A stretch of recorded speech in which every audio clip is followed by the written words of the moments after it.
Nah, teman-teman, ini kita mau bahas lagi ya. Kalau PTBS ini pakai modal nggak sih? Nah, kita tanya lagi nih ke Kang Doni nih. Kang Doni, ini bisnis tanaman hiasnya dulu pas awal pakai modal nggak sih? Tentu pakai modal. Saya pun mendapatkan informasi ini dari teman saya bahwa bisnis tanaman bagus katanya. Sebetulnya bukan bisnis ya, konvensional masuknya. Tapi karena saya tertarik dan insya Allah saya yakin waktu itu bisa menjalankan bisnis ini. Padahal saya tidak tahu ilmunya bagaimana caranya gitu. Tapi saya tertarik ada income ke depannya gitu kan. Makanya saya berusaha mencari untuk modal. Dan modalnya nggak sedikit kawan-kawan gitu kan. Beda dengan kita berbisnis di PTBS. Di PTBS itu cuma 2.600.000 ya, satu kali belanja, tidak ada wajib belanja bulanan, dan itu bisa dikerjakan kapanpun, bahkan diwariskan gitu. Nah, sedangkan di bisnis konvensional atau di usaha apapun semuanya juga perlu modal. Kerja juga kita perlu modal ya, modal untuk makan, modal untuk rokok, modal untuk bensin, untuk berangkat. Nah, perbedaannya kalau bisnis konvensional, saya aja di awal membangun ini saja itu hampir 25 juta totalnya. Dengan total isi tanaman itu hampir 200 jutaan. Itu berjalan Kang Doni, berjalan alhamdulillah cukup untuk makan. Tapi di bisnis PTB 1 tahun maksimal. Kalau Anda hanya berpikir cuman impiannya kecil, yaitu pengen punya mobil cash, insya Allah pasti terlaksana di bisnis PTBS. Dengan modal berapa? 2.600.000. Jadi untuk kawan-kawan di luar sana yang ngomong saya nggak punya modal dan lain sebagainya, intinya Anda belum paham saja potensinya. Seperti itu mungkin, Bu Ayu. Nah, kemudian dari modal yang besar ya, ada resiko ruginya nggak secara materi, Kang Doni? Di bisnis apa itu? Di bisnis konvensional? Di bisnis konvensional tentu saja kita pasti ada untung ada rugi. Ada setiap tahunnya ada tahapan, buyer bisa keluar dan pergi gitu kan.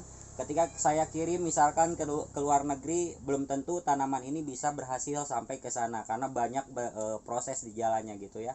Tentu saja ada ruginya gitu kan. Nah, sedangkan di PTBS ini tidak ada ruginya sama sekali. Di awal kita belanja 2.600.000, sudah menjadi distributor, bintang iklan, bisa jadi pengecer juga. Terus tidak ada ruginya, kita dikerjakan juga bersama tim gitu. Di awal saja kita udah punya produk keuntungan 3,5 juta gitu. Jadi tidak ada ruginya. Menjalankan ya semakin untung. Kalau di bisnis saya, di bisnis konvensional saya sebelumnya, ya saya setiap bulan pasti mengeluarkan yang namanya modal untuk belanja. Karena tanaman saya misalkan ada buyer, misalkan perlunya ini, di saya cuma ada 2, perlu buyer itu perlunya 10, ya saya mengeluarkan modal lagi untuk belanja gitu. Kalau di bisnis PTBS tidak. Jadi perusahaan yang mengeluarkan produk itu, Anda pun belanjanya ke perusahaan gitu. Seperti itu, Bu Ayu. Nah, mungkin begitu ya. Jadi kalau ada yang bilang di PTBS ini mengeluarkan modal atau tidak, tentu saja ya. Karena bisnis apa yang tidak mengeluarkan modal? Hanya perbedaannya mungkin di PTBS ini modalnya cuma 1 kali ya, Kang Doni ya. Satu kali seumur hidup. Seumur gitu. hidup, seumur dunia bahkan gitu, karena bisa diwariskan. Nah, jadi kalau untuk yang belum bergabung nih karena alasan modal, itu bukan alasan ya. Satu lagi, dan saya ngambil 31 paket yaitu 75 juta gitu ya. Ya masih kecil dibanding dengan bisnis saya yang 4 tahun belum ada perkembangan gitu. Alhamdulillah berkembang memang tanamannya gitu. Tapi kalau untuk perkembangan di masa depan saya belum tahu.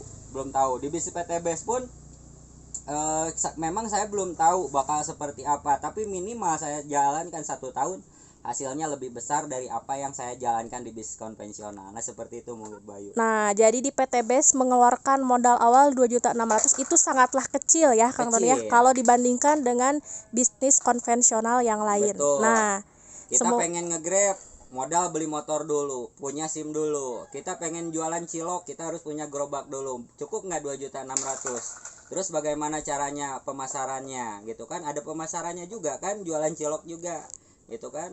Masya Allah. Jadi semoga ini menjadi pencerahan dan jawaban juga buat teman-teman yang mengatakan bahwa modal adalah alasan ya, Kang Doni ya. Ya betul. Itu mah hanya belum paham saja. Nah, mungkin seperti itu. Semoga menjadi jawaban ya. Assalamualaikum warahmatullahi wabarakatuh.